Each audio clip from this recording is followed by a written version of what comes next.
Hi, everyone, and welcome to the Neil Haley Show. The variety of guests I've had for recording and taping 6 hours of TV, radio. It's just a tremendous experience. 3 hours, 6 episodes, 3 hours. It's just a tremendous experience. Go to my website, toldtutor.net, for more information. Twitter, Told Tutor, Neil S. Haley, Facebook, LinkedIn, Neil Haley, Instagram, Told Tutor, and Pinterest, Neil Haley, Google+. When I go and put on Facebook all the people that I interviewed, I'm probably going to be posting it on Monday because I'm probably just going to just tweet out and Facebook 3 hours today of television. Wow. And I still could keep going. I could go all day. I always wanted the marathon of interviews to do 24 hours. It would be the most fun in the world because it's just something great because you get to learn from such important people. So we've had one CEO on. Let's add another one to the mix. So I'm excited to welcome to the program Justan Gibson, president of Vom Fass. Justan, thanks for calling, and thanks for coming on the Neil Haley Show and simulcasting with the Toll Education Network Radio. How are you? I'm wonderful, Neil. Thanks so much for having me on. Very excited to join you in this. Sounds like fun. Oh, it definitely sounds like fun because I always like to learn about companies and learn about specific things. And it seems like I'm going back to the roots of when I first started the Toll Education Hour in the radio studios where I would interview different brands and franchises and different things. So I'm glad to kind of go back into that realm again because everything interests me to learn from specific people. So before we jump into what you do, Justan, your whole life, did you think you would be a president of a company? Is that something that you envisioned when you were a child? No, I would probably say that's not exactly what my vision was. However, I wasn't, it's not too far from who I was at the base. I mean, I've always enjoyed great ideas and innovations and been very entrepreneurial throughout my childhood and early adulthood. So I've always enjoyed being in business and growing something great and nurturing a great idea. So how did you learn entrepreneurship at a young age? Who taught you? Was your family have an entrepreneurial mindset? Definitely. My father was a big role model in that. He had owned his own businesses throughout his career, whether it be a bookstore or he had some other businesses along the way on the side as we were kids and things like that. So I'd always seen his entrepreneurial spirit, and mine kind of took off from there naturally with, the basics, sort of having your own lawn mowing business and that sort of thing, and then into college and such, tried a little bedlock business with a friend of mine. So yeah, definitely in my vein. Do you think watching an entrepreneur growing up, Justan, helps you in that process? I think that's why we don't have that many entrepreneurs in this country, or they're self-employed and this is their business and things like that, because they don't really see anyone modeling this. Getting to see your dad work in the trenches or work is a great, I think, a great role model for you to see that, right, growing up. Because a lot of times we don't see our fathers work. We don't understand what they do and stuff. Would you agree? Oh, absolutely, absolutely. And I'm actually lucky enough to have my father now as my business partner. So even better that way. In the story of those things. So once you knew this is something I'm probably going to want to do is entrepreneurship and different things, when you were going through school, how did you kind of study up on things, especially in high school and elementary and middle school and stuff? Were there books you were already reading on entrepreneurship or different people that were role models of yours because of that kind of mindset you had? Yes, and I think just a general development of leadership and work skills is also very important. Creating your own little business like lawn mowing and trying to recruit people and those sorts of things. Those are great practices, as well as I was a clerk at the local grocery gas station place, and that taught me a lot of the personal interaction skills, management skills, responsibilities, and then America's full of entrepreneurial spirit, and it does take courage to do, but it's also extremely rewarding. And I think as you get to reap the rewards of your own hard work, you can really appreciate that. Definitely, reaping the rewards of your hard work in those ways, lawn mowing business, and seeing that you had to provide a great service. I had my brother-in-law mowed my lawn at my house for so long, and then I hired a company, and he decided to have someone else do it for him, and it wasn't a great job. Won't mention that company on air, trust me, because he promises he'll fix it up. But my wife comes home and says, "What? So Justin, if you didn't mow lawns well, you knew that quality of service was important then, right? Once you were doing that." Absolutely. Yeah, that's how you grew your business. You know, the neighbor looked across and saw that his neighbor's yard was getting mowed nicely, and would talk to him about it, and you know, that's how you grow your business. And you know, you learn how to get out and promote yourself and sell your business. Definitely. So Justin, through that process and then going on, what did you major in college? When you said you went on to college after high school and stuff, right? Mm-hmm. Economics. Economics. Okay. What school did you graduate from? University of Wisconsin, Milwaukee. Okay.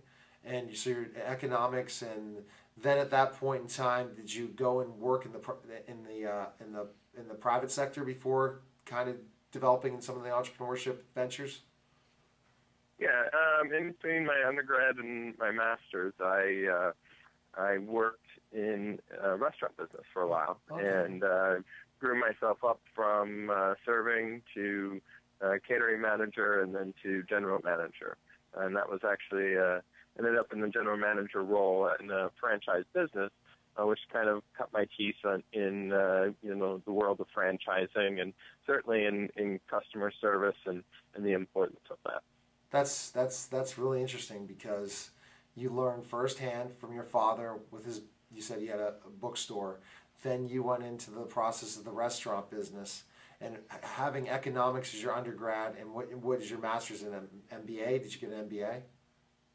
No, the master's was in economics as well. Oh, economics as well. You were learning about, you probably are the kind of person when you started your first business, you're really looking at the numbers. You were definitely, I'm sure, a numbers guy. That's saying, you know what, okay, this doesn't make sense number-wise. When you see some people say, oh yeah, we'll be fine. You see so many businesses fail because they don't look at the opening costs and stuff like that. So from economics, you kind of could choose what's the best field to go into. And when you were in the restaurant business, was it a hot business at that time, the restaurant business, when you were involved in it? Absolutely, yeah. I mean, it continues to be a hot business. The restaurant world is a great, fun, and engaging world. But I've actually enjoyed the move over to retail as a bit simpler version of that, and the customer experience at Vom Fass is so amazing. Oh, absolutely. The customers' love of it. Well, that's great. I can't wait to hear about that, but always looking at the journey as we're get the opportunity to talk for 26 minutes, Justin. I'm able to take that first segment, figure out your passion, and why you're doing what you love now. So it's a lot of ways we have to go and have our experiences in life and take our journey in certain ways. My journey is this very strange journey to going and playing college basketball, to becoming a professional wrestler, then going on and becoming a teacher, then owning a tutoring and consulting company, and then getting back into the entertainment field, and as now just an entrepreneur as well, to learn through all my experiences. And then those experiences teach us to do what we love now. It's such an important thing. Absolutely. And that's what it sounds like for you as well, Justin. So you went in the restaurant game. You had success in the restaurant game. What made you want to, with your partner with your father, for Vom Fass? Give us that story. After I had just such an amazing tasting, and it really opened my eyes to such a different world of taste and experience. And I was also able to get so many gifts for everybody in one place. It just really resonated with me. And then the memory of knowing that I wanted to start a business with Dad, I just knew that this was what we were going to do, to get the idea home to him. And then after a couple of years of due diligence and figuring out how to bring the alcohol concept in the U.S., we were able to bring the concept over together, and it's been been the reception we had hoped for. All right, well, that's it's a tremendous story to say the least, and then finding something. And I guess you partnered together your idea of the restaurant business and understanding the taste, and then his tastes in the retail game and books, and putting those two things together makes a very formidable group to go and take it to the U.S. for sure. That's what it sounded like in the story. Exactly. Yeah. Yep. Well, you're right. You were right before when you were mentioning, sort of the holistic experience that you have in your life. It's amazing some of the pieces that you end up bringing together in a future endeavor you never really would have guessed would have had application in the future, and somehow it really all lends itself together to make it successful. Definitely, Justin. So in that process, when we get back, we're going to kind of jump right into more about, I guess, starting it out in the U.S. and then the whole franchise experience in certain aspects, and how the growing franchises are coming in the U.S. in so many ways. And that process is interesting, and I kind of want to explain, because we see franchise opportunities everywhere, Justin, in all types of businesses. What, in your economic game, and you, as a business expert in so many ways in economics, understand what's a good choice to go ahead and purchase a franchise, and which ones are the right ones? What makes a successful one and not? Okay, you're watching the Neil Haley Show. When we get back, more of Justan Gibson, president of Vom Fass. We'll be back in just a moment.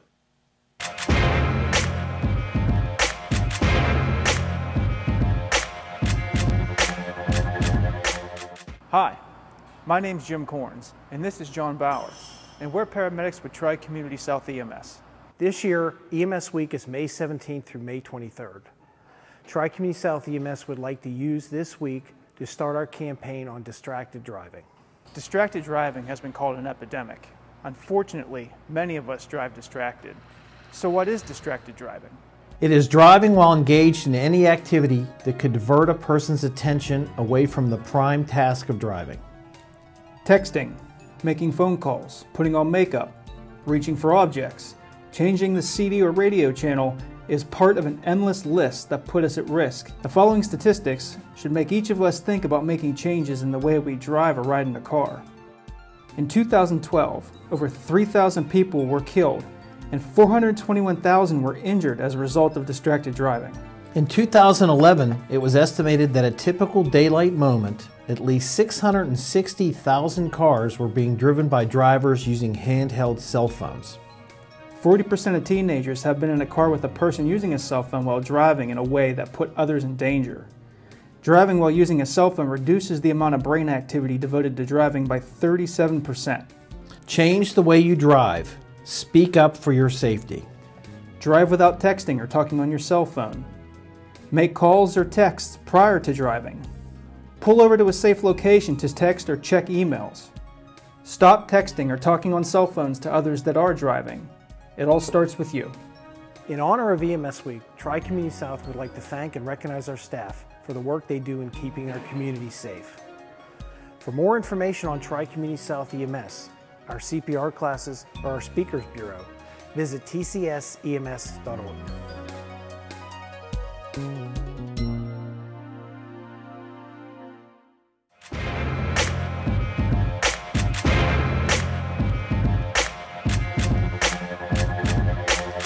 We're back to the Neil Haley Show, and a very great, interesting story with Justan Gibson, president of Vom Fass, how in Germany he went and discovered something that really attracted him to want to take it to the U.S. So once you tell us a little conversation you went with your father. Once you said you saw this opportunity and said to him, "Let's do this." What was that conversation like? Well, he was a bit in disbelief, as you can imagine. His son had come back from a graduate summer abroad program in Europe and had the great business idea. And so at first he had not experienced it for himself, so he needed a bit more convincing than just my word that it was wonderful. So he ventured over to Germany himself, meeting Johannes Kiderlen, our founder over there, and got a tour of our production facilities there and really learned the history and the depth of relationships that we have with our artisan producers from throughout the world. And then through all of that, he really convinced himself of just how wonderful and amazing the products and the concept and how wonderful they really are. And that really convinced him and got him on board that this really is just a great idea and a great thing to do. So was he still in the book business when he made this decision to go with you in Vom Fass? No, he'd been done with the book. He'd done another business in between then, and he'd actually been working with the federal government on some community and rural development business projects, and so he'd actually taken early retirement and was in a great place to do this with me. So, Justin, once you decide to purchase a franchise and bring it to the U.S., tell us specifically enough, how was the support? Because one thing, when I think about franchises, before I decided to start my own tutoring and consulting company, I thought of buying a franchise. Went to my brother-in-law, had a conversation with him, and he was like, I can't put that kind of money down. Luckily, I built a brand that now seems like a franchise, and talking to two franchisees today makes me an idea. At one point, maybe I will try to make Total Tutor a franchise in expansion when I grow too large. But when you think about it, what types of support did you have, especially when just learning very little, but enjoyed the experience of Vom Fass once you took it to the U.S.? Sure. Well, we did quite a bit to continue the process of learning and educating ourselves on the system. We went over and spent time at Vom Fass headquarters in the Bavarian region of Germany, and learned about taste and products and conceptually about scotches and brandies, oils and vinegars, and all of the different product assortments. And then we actually spent time in the shops over there in Europe, actually learning from the shop owners and seeing the daily operations, learning best practices, and then brought all that back to the States. And then actually Thomas Kiderlen, Johannes' son, came over with the international CEO and spent quite a bit of time here, a couple months, helping us get the first store open, making sure we had all that depth of product knowledge and systems that they had developed in Europe for best practices to make sure we were ready to get going and get going quickly. How important was it to have the people at Vom Fass help you get started? Because you purchase franchise sometimes. Here's the thing. Here's our but we aren't going to give you any direction. This is something that definitely gave direction for sure. Absolutely. I mean, and the critical element of Vom Fass is its products. It is the relationships that we have with the generational families who have been producing our oil. You know, they've had these olive vineyards for generations, or Armagnac producers. Literally, you know, I've met the family, 6 different generations long, still producing this Armagnac.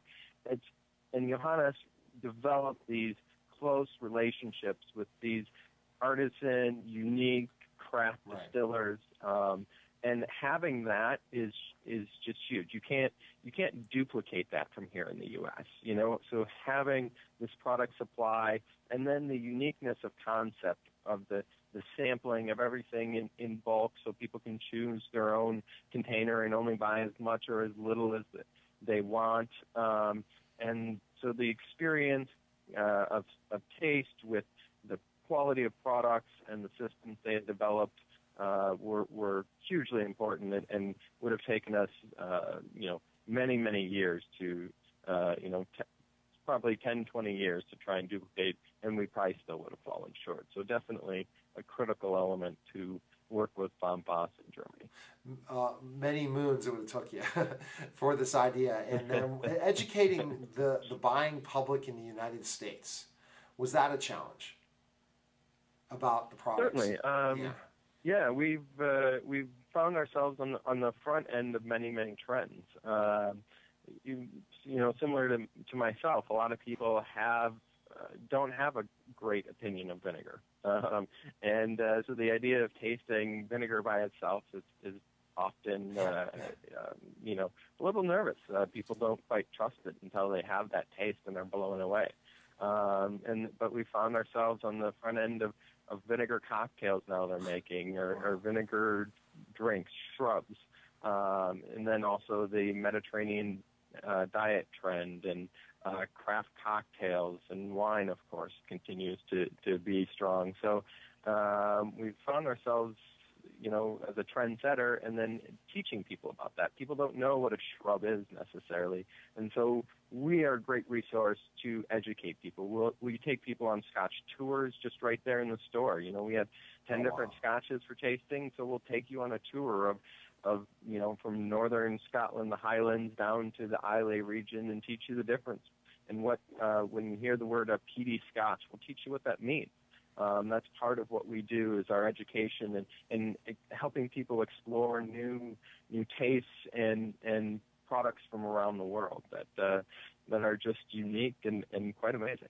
And that's the thing, is the products that are found around the world is what makes Vom Fass different from other types of businesses involving, certain types of the products that you have, because they're just so interesting. Sure. When you talk about Scotch, and how many people are interested in really talking about the history of it and how it ages, or what makes this such a better option, and how can you find this real interesting product that really you can't find in your corner store, right? That's the fun thing about this, and that your store, how it offers that education and taking you places, for sure, in so many ways.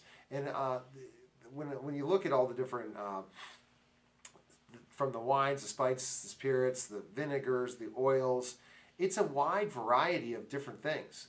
Do you see what I'm saying? It's not like, okay, we're just focusing on the wines and the other spirits. We're focusing on things that people love in their cooking, that what makes European cooking great, compared to the U.S. in so many ways. Absolutely, yeah. Vom Fass is German for from the cask, so that kind of ties everything together. The cask-aged vinegars, the cask-aged wines, the cask-aged spirits, and so that kind of formed the basis of the concept. And then from there, you're right, it's finding all the unique, interesting, unusual tastes of the highest quality from the Mediterranean, and from that European area, of just delicious products that really have had the time taken by the artisans themselves. I mean, these producers truly are artisans. You meet them, and they have such a passion and drive to produce these products. And just the quality that is derived from that is just outstanding. And these are people who truly took the time to make the product right. That customer experience is so important. And the store, where is that located in the United States? Either Vom Fass store. Where is that? We actually have 25 stores throughout the U.S. Okay. Yep. So we're actually pretty well established, but expanding quickly as well. So what areas is there any near? You don't have one in Pittsburgh, do you? I would have not. No, I'm sorry, not one in Pittsburgh yet. You guys have most of your spirits, I believe, sold by state-controlled liquor stores. Oh, that's what slows it down. A little difficult there. Yeah. So, is there one in Ohio or West Virginia or somewhere where people?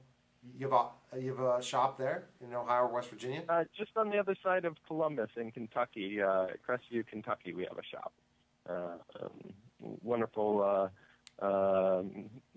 franchise partners down there, Jeff and Jim, and they have a great shop there in Crestview. Interesting. And so you take what you've done and then adding more franchisees shops across. So kind of for our listeners to understand this more, and viewers, you have taken the company Vom Fass to the U.S. and then have given franchisee opportunities for shops in the U.S., correct? Am I on the right direction of how it's kind of... Exactly. So that you've partnered with Vom Fass Germany, bringing it to the U.S., and now you're looking for more franchisees, operators to come with you to Vom Fass, right?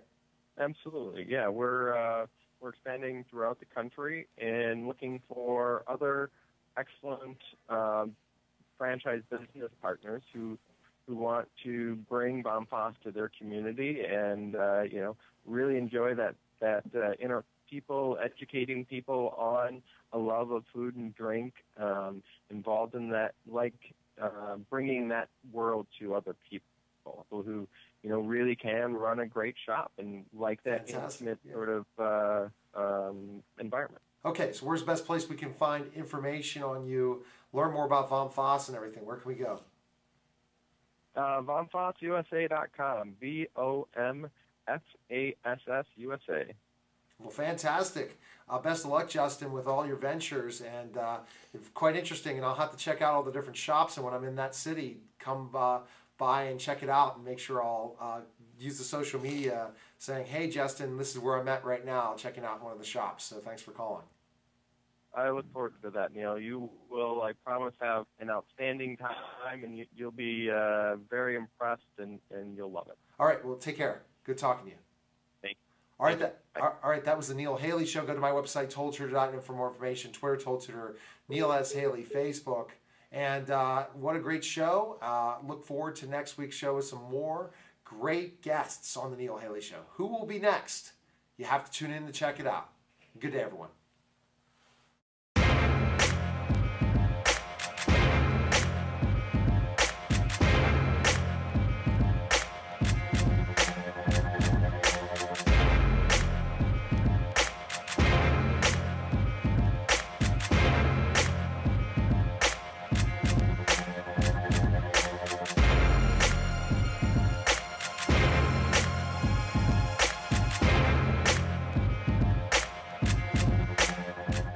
I grew up in a sports family. From a very young age, I was exposed to sports in a great way. My uncle was on the first pro basketball team in Pittsburgh, the Pittsburgh Ironmen. My cousins played baseball in the Army. I got to see them pitch at Fort Knox in Louisville, Kentucky. And my dad, of course, that was my hero. He was a basketball referee for over 30 years. Met a lot of great people. Have any of you ever heard of George Couples? He was a man who used to call our house and schedule my dad for City League basketball games. Just been a passion in my life, and as I got older I found out about horses, and I ended up owning a stable. And I was asked to be on a sports show with Roger Houston called the Meadows Racing Network. Watching Roger Houston direct and even produce this show, and when we were done, I said, boy, that'd be something great. Maybe someday I could have a TV show. Back in 2011, I had a conversation with some friends about sports that piqued my interest in how could we start a sports talk show on TV? Well, I found out I could go to public access TV in Bethel Park and I'd be able to produce my own sports talk TV show.